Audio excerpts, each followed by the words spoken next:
अक्सर मेरा मामला हो जाता है रास्ते में। कल की बात बताऊं मैं, परसों मेरा प्रोग्राम उत्तर प्रदेश में था, मऊ में। कल मैं पहुंचा, जैसे ही मेरी गाड़ी मुजफ्फरपुर में खड़ी थी स्टेशन पे, हमें ट्रेन पकड़नी थी, तो हम फौरन जैसे स्टेशन पहुंचे तो जैसे एंट्री की कार पार्किंग में, तो उन्होंने कहा कि कितना टाइम रखना। हमने कहा कि भाई 24 घंटे। उन्होंने कहा कि 240 रुपए लगेंगे। मेरे पास उस वक्त टाइम कम था, मैंने फौरन उनको कहा कि ठीक है आप हमें पर्ची दे दीजिए। उन्होंने कहा कि एडवांस में 50 रुपए देने होंगे आपको, उसके बाद जितना टाइम, कल मेरे ख्याल से, हाँ इस वक्त मैं घर पहुंच गया था 6 साढ़े 6 बजे मेरी ट्रेन पहुंची मुजफ्फरपुर। गाड़ी थी वहां पर, मुझे ड्राइव करके आना था, तो हम पहुंचे। लेकिन ये बात उसकी परसों की जाने से पहले कि मौलाना 240 रुपए लगेंगे, तो मुझे तो मालूम है कि भाई रेलवे पार्किंग, एयरपोर्ट के पार्किंग में इतना पैसा नहीं लगता है, तो रेलवे में कौन से वो क्या सोने और चांदी के कपड़े डालते हैं उसके ऊपर हमारे गाड़ी पर कि भाई हाँ इतना चार्ज लेंगे। तो खैर मैंने मोबाइल में सर्च करना शुरू किया। हमारे नौजवानों, मोबाइल का भी सही इस्तेमाल होता है, गूगल का सही इस्तेमाल होता है। आप गूगल, यूसी ब्राउजर और ओपेरा मिनी और क्रोम, ये सब फिल्में देखने के लिए और जनाब पोर्न वीडियोस देखने के लिए इस्तेमाल करते हो, लेकिन कभी कभी सही कामों के लिए भी इन चीजों का इस्तेमाल कर लिया करो।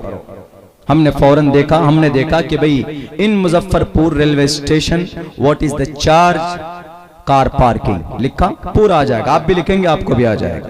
जब उसमें आया तो उसमें बड़ा ताज्जुब हुआ मुझे। हमने कहा रे इसमें लिखा हुआ है 60 रुपए 24 घंटे के लिए, 60 रुपए 4 घंटे के लिए 40-45 रुपए। बरकत वो पूरी लिस्ट हम निकाल करके मोबाइल में रख करके आ गए। आने के बाद जैसे हम गाड़ी के पास पहुंचे तो एक आता है उधर से जोर से, ये गाड़ी तो 2 दिन से खड़ी हुई है मौलाना, बिल जमा किए। हमने कहा कि हाँ 50 रुपए मैंने दिया है, मैं पहले गाड़ी निकाल लूं, उसके बाद फिर मैं आपको देता हूं। तो उसके बाद एक और आ गया उसके पीछे, प्रेशर डालते हैं, देखिए कैसे वो, हाँ मौलाना जरा चार्ज दे दीजिए, कितना पैसा जमा किया आपने, पर्ची दिखाइए। हमने कहा लीजिए पर्ची, उसमें 50 रुपए दिखा हुआ था। उन्होंने कहा कि हाँ निकालिए, आपका हुआ 2 दिन का हो गया 480 रुपए। हालांकि 32 घंटे भी नहीं हुए थे, उन्होंने कहा 2 दिन। ये देखिए बेईमानी, हराम खोर इसी को बोलते हैं। एक तो हराम, ऊपर से झूठ, दिन दहाड़े डाका। वो तो इत्तेफाक से मेरे बात जहन में आई, ट्रेन में बैठे बैठे मैंने सर्च कर लिया, देख लिया पूरा सब कुछ। तो हमने कहा कि 480 तो नहीं दूंगा, 50 दे चुका हूं, 70 रुपए और दूंगा। कैसे 70 रुपए दीजिएगा, 240 रुपए चार्ज है 24 घंटे का, और आपके 36 घंटे का वक्त हो चुका है, आपको देना पड़ेगा।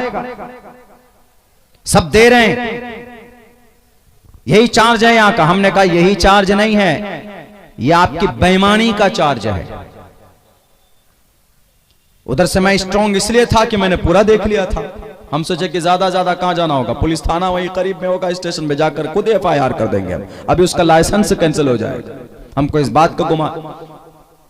हमने उनको कहा कि भाई ये 70 रुपए लो, 60 घंटे 24 घंटे का 60 होता है, लेकिन चलो 48 घंटे का ले लो कि जी उधर आगे 24 घंटे का भी आपका टाइम, चलो 12 घंटा हमारा हो गया तो ले लीजिए। तो उन्होंने कहा नहीं आपको देना पड़ेगा। हमने कहा अच्छा एक काम करो, गाड़ी मेरी यहीं खड़ी है, आप जरा लिस्ट लेके आओ, लिस्ट दिखाओ कि 24 घंटे में कार एंड टैक्सी का क्या चार्ज है, मुझे दिखाओ, वो लिस्ट दिखाओ।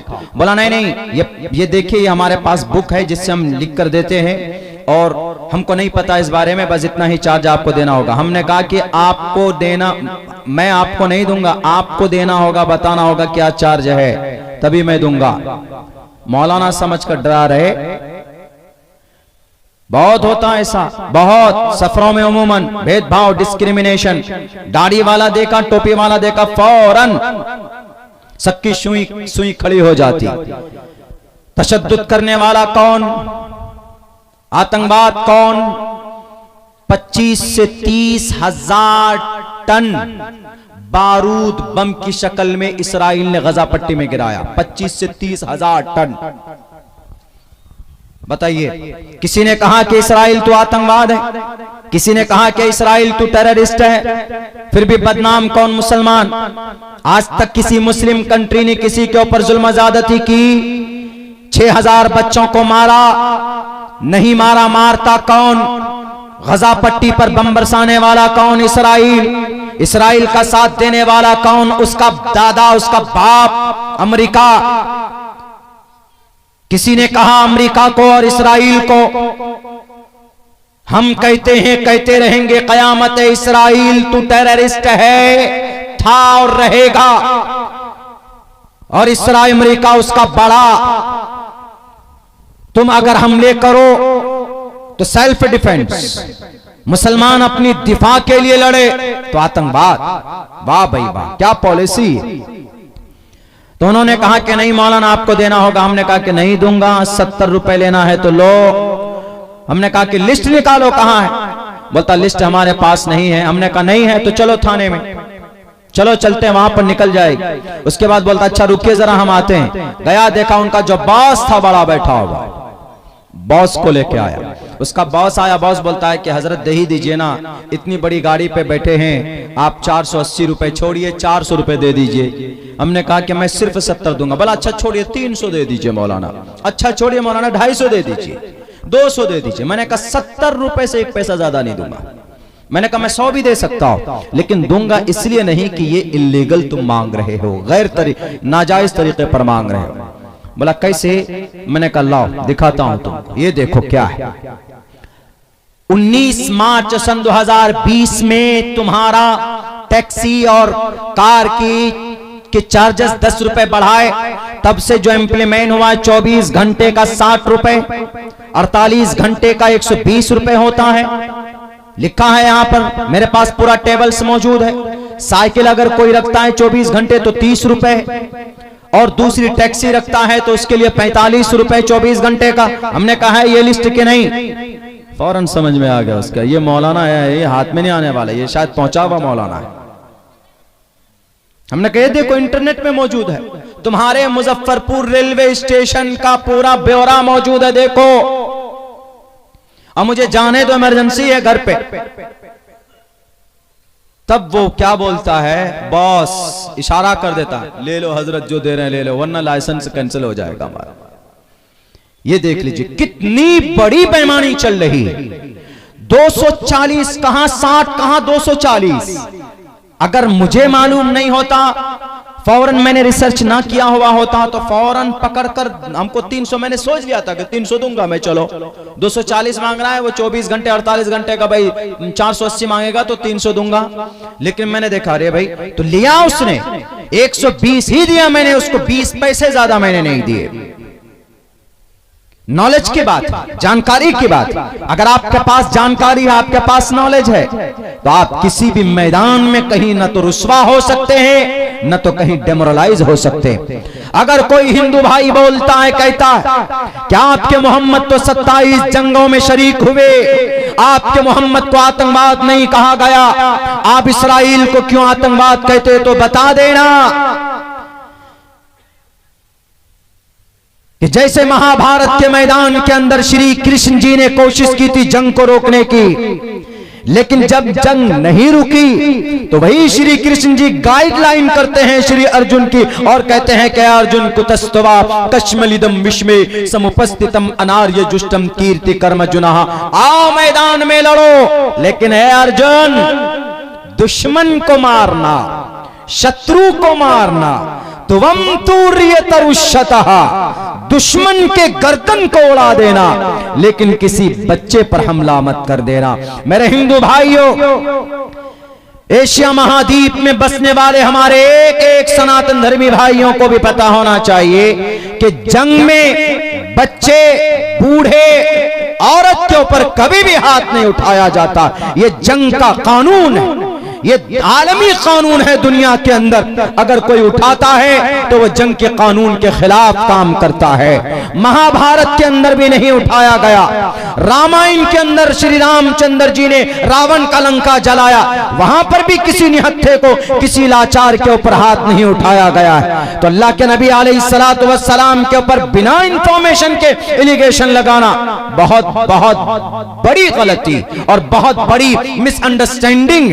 एक बात और पते की यहां ये बता दो मेरे मुस्लिम भाइयों, हमारे जो मुस्लिम कौम है, उम्मत मुस्लिमा है, इनके अंदर जिहालत बहुत ज्यादा है, नाखानदगी बहुत ज्यादा है। हम मुस्लिम कौम पढ़ने में कम मेहनत करते हैं, मांस मछली खाने में ज्यादा मेहनत करते हैं। हर महीने में कम से कम 10 दिन तो गोश्त मिलना चाहिए, मछली होनी चाहिए, तभी चावल भात पेट के अंदर जाता है।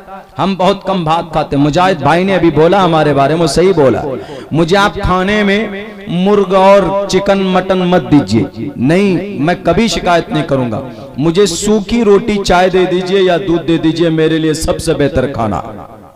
और अल्लाह का फजल है, मुझे 13 साल से सीरियस फीवर नहीं हुआ, बुखार नहीं हुआ, 13 साल से, और डेली सफर करता हूं। और कम, मेरा पायलट कम गाड़ी चलाता, मैं ज्यादा चलाता हूं, 300-400 400 किलोमीटर गाड़ी चलाता हूं। पैदल जरूरत आ जाए तो पैदल भी चला जाता हूं, बस में भी चला जाता हूं, ट्रेन में भी चला जाता हूं। यह अल्लाह का फजल है। बाय वर्च्यू ऑफ अल्लाह's ब्लेसिंग मेरा पेट का फिटनेस बहुत अच्छा है, अल्लाह के फजल से हाजमा बहुत अच्छा है। ये कवि ताकतवर मोमिन अल्लाह के नजदीक ज्यादा महबूब होता है एक ज़ईफ मोमिन से। आजकल हमारा नौजवान क्या होता है, हमारे नौजवान को सिर्फ हवा फूंक मार दीजिए, हवा पहलवान की तरह उड़ जाएगा। हमारे नौजवान अगर बॉडी बनाएंगे, सलमान खान को देखकर, ओहो जवान फिल्म में बहुत बेहतरीन बॉडी है शाहरुख खान, सलमान खान ने तो टाइगर 3 के अंदर में बॉडी ऐसा फुलाया कि शर्ट फट, उनकी पैंट फट गई, शर्ट फट गई, ऐसी बॉडी बनाओ। अगर आपकी ये इंटेंशन होती है तो आपकी बॉडी बनाना नाजायज और हराम। हाँ, वहीं पर इंटेंशन बदलो, क्या रे नहीं मैं बॉडी बनाऊंगा, मैं ताकत बनाऊंगा हजरत मूसा अलैहिस्सलातु वस्सलाम की तरह। पता कितने ताकतवर थे, मौत का फरिश्ता आया था तो डर कर भागता था, वो कदम कांपते थे उसके। और एक आदमी को कोई एक थप्पड़ में मार पाया है आज तक? अंडरटेकर भी किसी को मारेगा तो एक थप्पड़ में नहीं मरेगा। ये जो खली है भारत का, ये भी अगर किसी को 2-3 थप्पड़ मारेगा तो नहीं मार पाता। हजरत मूसा इतने ताकतवर थे, जलाली नबी और रसूल इतने ताकतवर थे, एक थप्पड़ खींच के मारा था एक फिरौनी को, फवकज़हु मूसा फक़ज़ाले, वहीं पर ढेर हो गया था। इसका मतलब बॉडी बिल्डर थे कौन? हजरत मूसा अलैहिस्सलातु वस्सलाम। सलमान खान के 6 पैक को देखकर 6 पैक मत बनाओ, हजरत मूसा को देखकर बनाओ। और अल्लाह के नबी की बाजुओं में कितनी ताकत थी, 10,000 जवान एक तरफ, अल्लाह के नबी की एक बाजू की ताकत एक तरफ, इतनी ताकत थी हमारे नबी को। हमारे जवानों में है मोबाइलों में न मालूम क्या क्या देखकर अपनी सेहत खराब कर बैठते, जवान होने से पहले बूढ़े हो जाते हैं, कुछ नजर ही नहीं आते। हमेशा सोशल मीडिया में देख देख कर आंखों के नीचे गड्ढा आ जाता, हमेशा सोशल मीडिया पर। ये यहूदी क्यों ताकतवर हैं? 3 चीज पर इन्होंने मेहनत की, तालीम पर। सोशल मीडिया तो यहूदियों की पैदा की हुई है ना, तालीम पर यहूदी ने मेहनत की, तिजारत पर यहूदी ने मेहनत की, और तीसरी चीज इत्तिहाद पर यहूदी ने मेहनत की। ये तीनों चीज किस में है? इस्लाम में है कि नहीं है? अल्लाह के नबी ने तालीम पर मेहनत की कि नहीं की? अरे अल्लाह ने सबसे पहला पैगाम क्या दिया जमीन में? अल्लाह के नबी को इक़रा। What is the meaning of इक़रा? इक़रा का मतलब पढ़ो। इस पर इक़रा पर किसने अमल किया? यहूदियों ने अमल किया। और मुसलमानों ने क्या किया? बुर्ज खलीफा बनाया। मुस्लिम कौमों ने, बड़ी जो तंजीम, बड़ी जो कौम है, बड़े जो मुल्क है, अरब कंट्री है, वहां पेट्रोल है, सोना है, चांदी है, डीजल है और मट्टी का तेल है, सारा खजाना पूरी दुनिया में सबसे ज्यादा खजाना का अरब कंट्री में। इसीलिए आदमी जाते हैं ना, कहां? कतर जाते हैं, दुबई जाते हैं, कुवैत जाते हैं, सऊदी अरब जाते हैं कमाने के लिए, क्योंकि वहां पैसा बहुत है। लेकिन वहां पैसों का गलत इस्तेमाल हो रहा है। और यहूदी जो पिछले 75 साल से उनको एक जगह मिली है, इन 75 सालों के अंदर उन यहूदियों ने इतनी मेहनत की है, तालीम पर मेहनत की, इतनी मेहनत की, इतनी मेहनत की। आज दुनिया की नंबर 1 कौम दुनिया में कोई है तो यहूदी। टेक्नोलॉजी में यहूदी, व्हाट्सएप यहूदी, फेसबुक यहूदी, इंस्टाग्राम यहूदी, यूट्यूब यहूदी का बनाया हुआ। और क्या, कोलगेट सुबह उठ के करते हम लोग ब्रश, यहूदी का बनाया। लाइफ बॉय साबुन यहूदी का बनाया हुआ, पेयर साबुन यहूदी का बनाया हुआ, और लक्स साबुन यहूदियों का बनाया हुआ, डव साबुन, डव शैम्पू यहूदियों का बनाया हुआ। गानेर कलर करते हैं ना हमारे नौजवान, काले पीले नीले, एक सर पे देख लीजिए कितने सारे तिरपाल लगे होते हैं, इधर नीला, इधर पीला, इधर काला। गानेर कलर, लॉरेल कलर, किनके? मेड इन यहूदी, यहूदियों का बनाया हुआ। पेप्सी पीते हो, थम्स अप पीते हैं, मिरिंडा पीते हैं, कोका कोला पीते हैं, मेड इन यहूदी। ऑल थिंग्स सारे मेड इन यहूदी।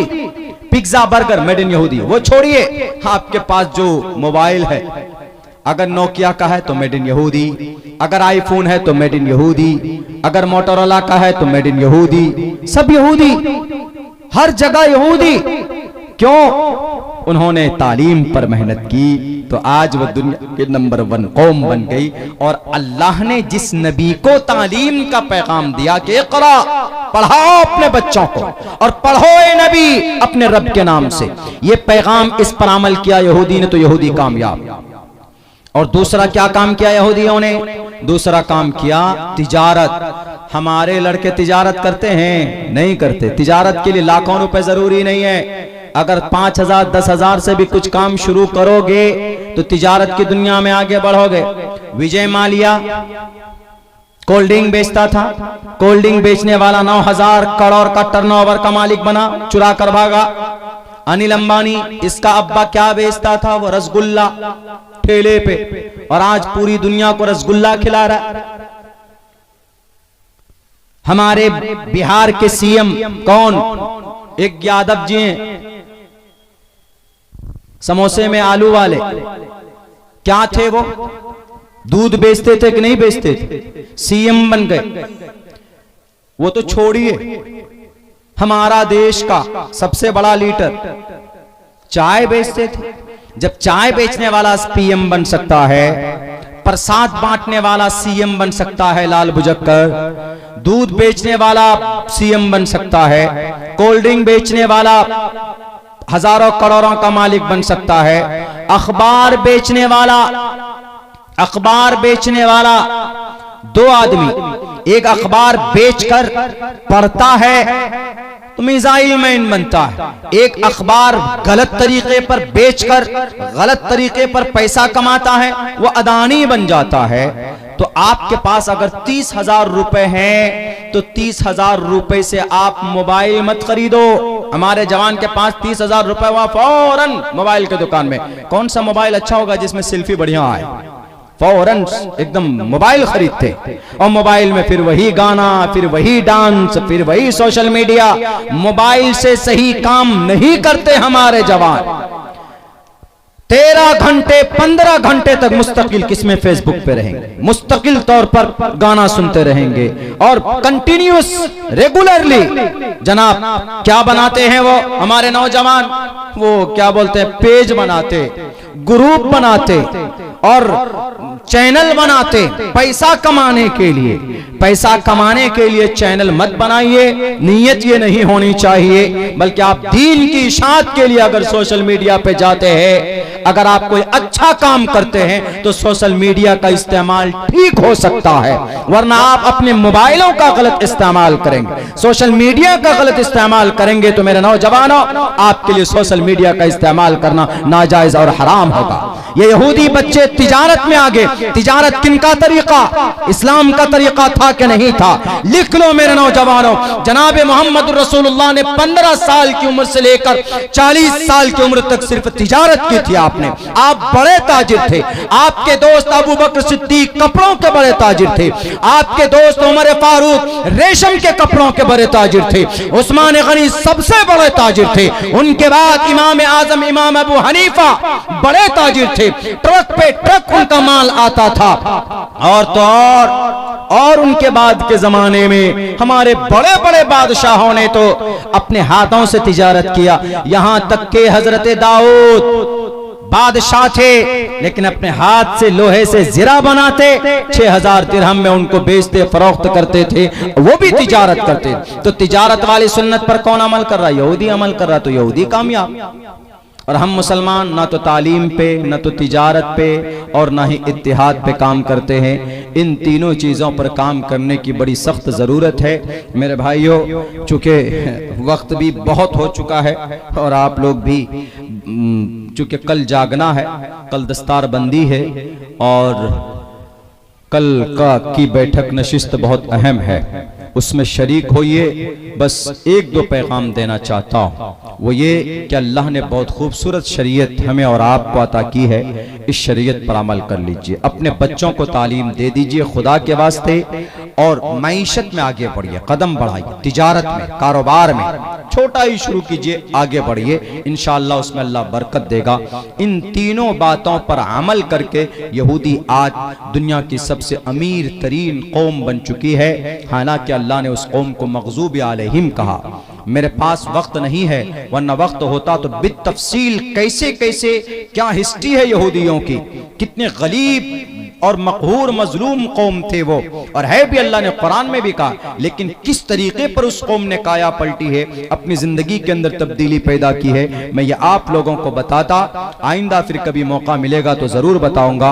हासिल कलाम यह है कि इन तीनों चारों बातों पर अमल कीजिए, अपने बच्चों को तालीम दीजिए, मदरसों में पढ़ाइए, दुनियावी तालीम से भी आरास्ता कीजिए, और तिजारत के मैदान में आगे बढ़िए, और इत्तिहाद के साथ काम कीजिए, तो इंशाअल्लाह तबारक व तआला आप तभी मजबूत बन सकते हैं, वरना दुनिया के अंदर कोई भी आपको उठाकर फेंक देगा। मेरे नौजवानों, खुसूसन आप तक मेरी आवाज पहुंच रही है, तो सोशल मीडिया आपकी जिंदगी का एम नहीं होना चाहिए।